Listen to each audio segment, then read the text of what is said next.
Hi, I'm Claire, and today we're going to do something a little bit different and look at one particular book that I've always come back to when I think about drawing and drawing inspiration.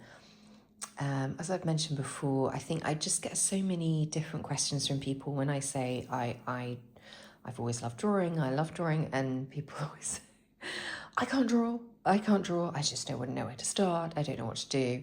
And I just wanted to share a book that I got probably when I was still doing A-levels or art college, I'm not quite sure which. I don't know why this is not in print anymore, it should be. There's so many different books about drawing that you can get and you can use in any which way you want, and there are some absolutely brilliant ones. But I always come back to something like this, and I just pulled out a few others that I think are really excellent. And the one that I actually used when I came back to drawing about 10 years ago, and I started to really get back into drawing. I think this Keys to Drawing is an excellent one. Always recommend it. Always think it's really, really fantastic. You've got so many different exercises on here, but it starts in not a dissimilar way to what I'm going to talk about, but it really is really, really helpful. I worked my way through this book a couple of years ago, and it's never a waste of time. I think I'd go back to it again and again. So well worth getting this one if you don't have it. I think it's absolutely brilliant.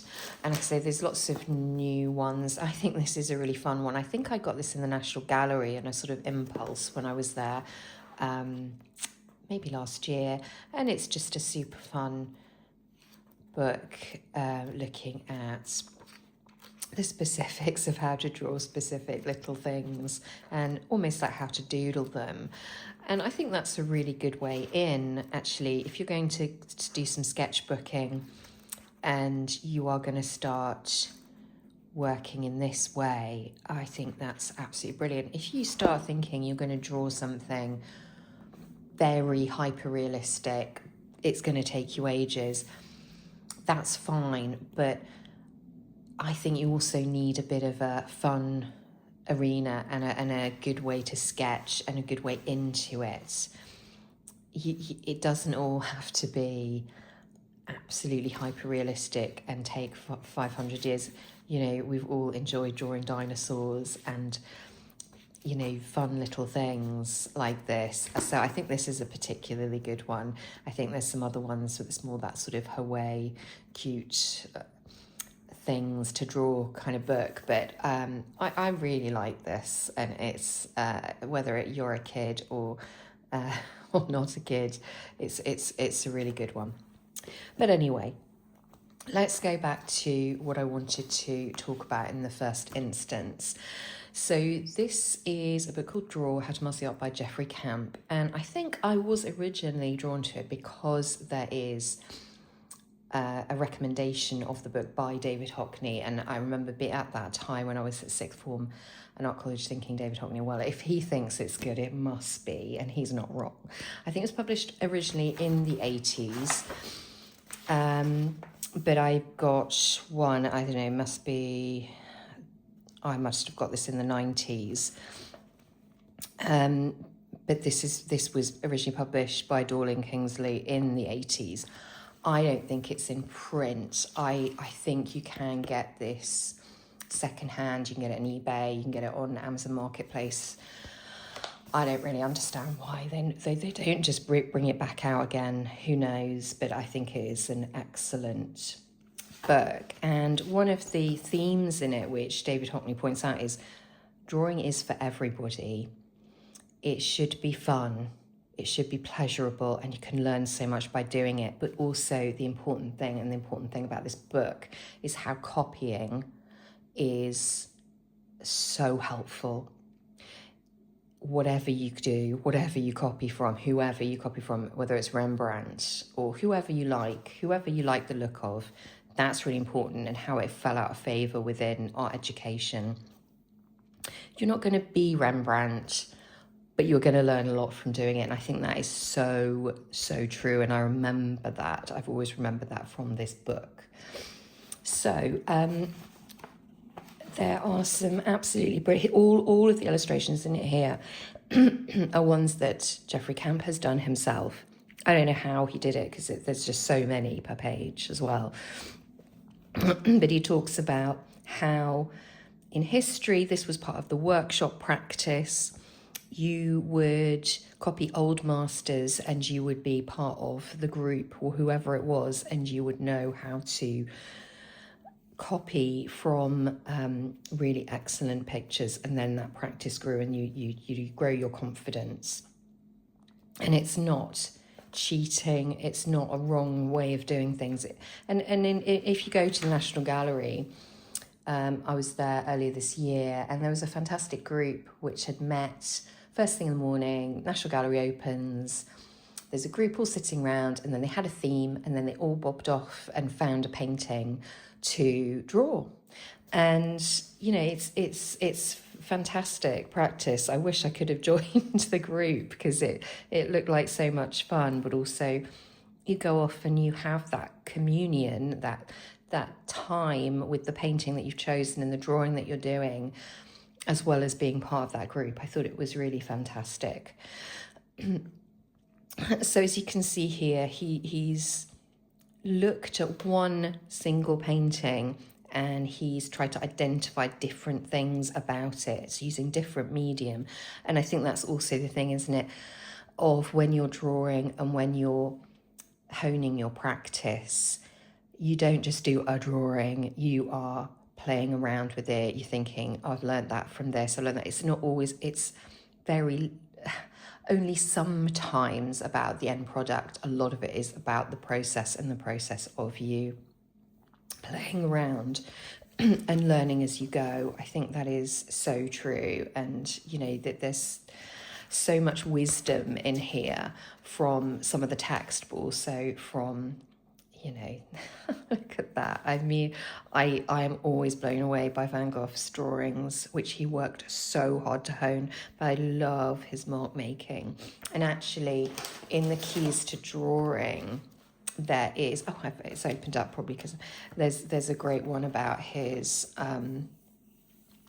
trees, which I love so much. I love all the trees, but yeah, this one in particular, and how important it is to give that practice to different mark making, and how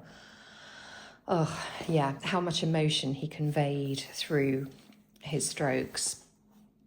It does go into whether to use pencil, pen. I think he uses a lot of pen and ink, and obviously there's sections about using crayons, colour pencils, charcoal, etc. within it. And that's all very, I think I found that very, very helpful at the time. I wouldn't even have thought about using colour paper, but I do really like using off-white, particularly tan toned paper. And I think this is also very freeing, because he talks about how you do need to warm up. You do need that sort of just free yourself. I was actually just watching, I think it was Will Ferrell, the comedy actor from Elf, and he was describing what it was like talking to his father about wanting to go into comedy. And gosh, do you think I'm going to make it? And his father actually gave him some really good advice and said, if it was just about talent, I know you'd make it, but it's not just about that, it's about luck. So give it a go. If it doesn't work, it's fine. Try something else. And it's almost like he gave his son permission to just go for it and not worry too much, not think this is it, and seize up. And I think that's such good parental advice, because if you're going into something that's not certain, there's no clear path. Even if you have a creative degree of any kind, it's not going to guarantee you're going to make any money from it. You're not going to follow a particular path. And having the permission to try and fail and try new things, and yeah, okay, that's not worked, right, let's try something else. I think that's such an important part of any kind of creativity. And I think this is what he's sort of saying. And also just having a go, having a bit of a play, and then looking at more specifics and more things to hang your hat on and the more specific techniques. So he goes into basic forms. Now, I've got books that are much more about technical drawing. So that's what my father was very good at as a carpenter joiner. And he would have been a great engineer if he'd been able to go down that route. And there are some fantastic books about that kind of drawing, and it's so intimidating. It's rulers and set squares, but it's all the same principle of understanding form and tone and how things interact. And it doesn't have to be scary. It doesn't have to be really, really terrifying. It's breaking things down so that they're digestible, but also just keeping going and turning up and keeping drawing, I think, is the most important thing. And that's what I want to keep doing, because life does get in the way. It is so difficult. Just want to say I love this Edward Hopper self-portrait, and how this is about using soft charcoal. And it's just lovely, isn't it? It's just so nice. And I think the great thing about this book is it's something you can go back to again and again because of the way it's structured. It's not a how-to. It's got useful information in it, but it's quite inspirational in a slightly different way, and it's structured quite strange in a way. It's quite unusual. Because, like, for example, this, I remember this one thinking, what am I supposed to do with this? And it's themed in such an interesting way of thinking about music. And how do you translate that into a drawing? There's figures, but there's a feeling, and there's the notes, and there's the echo of it. You know, it's just marvellous, isn't it?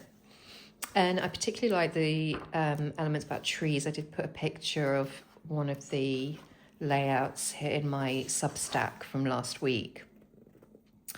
Because, Paul Klee, I mean, how postmodern is that as a structure or a drawing?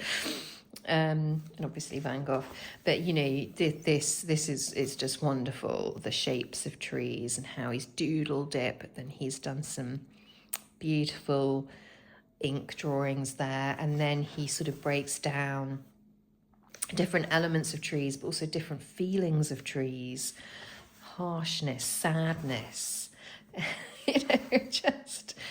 And then you've got Matisse, how he's used something from Monet and then used colours and used it in his own way, and the different types of trees. I mean, it's just, he wants you to look at this and work out what you're going to copy and then where you're going to go from it. And I'll try not to put any of the nudes in. I might end up in trouble if you do that, but the faces, which I've always struggled with. I'm guessing it's not just me. Faces are difficult. I still do like drawing them, but you do definitely need help working out what to do with faces. And I did a whole section of my art foundation on gestures. I used to get our life model to pull all these faces. It was completely ridiculous. Now I think back to it, but it's marvelous when you can actually convey something through a face or a body. And there's just so much here.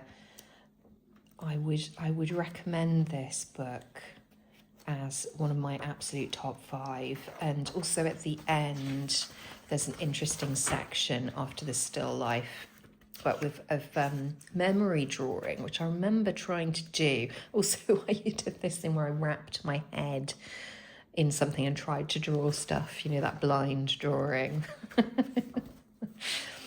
And I struggle with Drawing from Imagination. They're obviously fantastic books, including the James Gurney book, Drawing from Imagination, and lots of other fantastic ones. But I think this is such a good entry book for so much. Yeah, there's a whole thing on imagination. Great Picasso drawing there. Which gives you a way in. And just so unusual. I will always come back to this book. This is one of my absolute favourites. I would recommend it to anybody who is interested in art, getting into art, and particularly drawing it as a foundation for everything else. So I hope that was helpful. I can't give you just like the Amazon or Waterstones link, but I would say you can go and find it. You will probably have to get it secondhand if you don't already have it, but it's well worth it. I also have the paint book that he did as well, so happy to have a flick through that at any point if anyone's interested. I don't know, is anyone interested in my book collection? Maybe, maybe not. But I hope that's helpful. And I hope some of that chimes with you as well. It's sometimes intimidating, and I find it sometimes looking at a blank page or a blank sketchbook, and I'm planning on what I'm taking away to holiday, and I'm not planning on working, but I do want to sketch. I do want to have fun and draw, but it's actually quite difficult.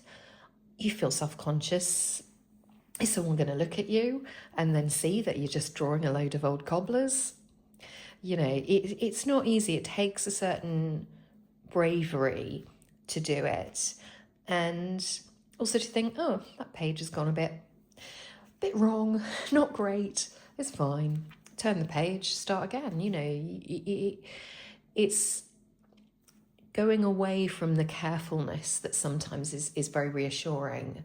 And yeah, I think anyone who feels the ability to do that, I think it's very brave. And yeah, I love it. I love it.